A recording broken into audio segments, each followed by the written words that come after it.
Alright, let's go and place a new scribble tile inside the scene. So this time we're just going to take a look at how you can actually adjust it through the trigger objects, and we'll actually use it partly with the player as well. So we're going to say that the trigger object over here for this one, and there's going to be one over here.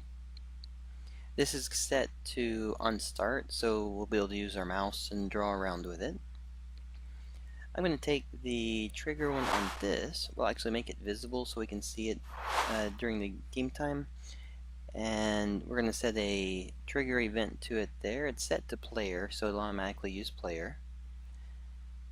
And then we'll set another trigger event over here.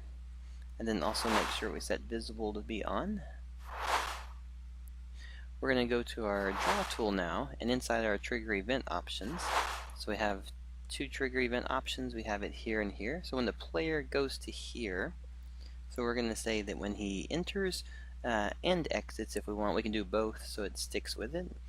So we'll say on enter, and we'll do that. This one is actually going to make the line thickness go up to about 8. Okay, and then on exit, we'll say the line thickness goes back to 2 there.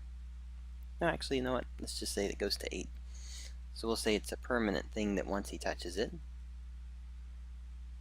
Alright, and then we're going to go to the other trigger over here, and we'll set that one up. Let's see if we get that one going here. There we go. So we'll say this one is going to be, we'll go down to 1 on this one. So on entering it, we're going to make it a smaller shape. So think about it this way, or these are your buttons. For a player side, player can make it bigger or smaller. He can change the color, could change the physics material of it by going through them.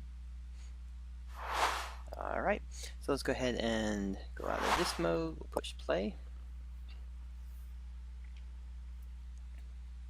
So to start with, I have my regular size, which is 2. If I move my player over to this one, I now have my larger size. If I move them off, remember it was on enter and exit. So then if I move over to this one, now I have my really small one that I can use for it.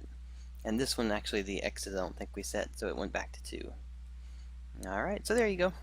You can actually do it so that the player itself has to move to certain spots to trigger certain type to come up, and then if the other player is using the mouse, then they have to set it up for a different event or a different thing to happen.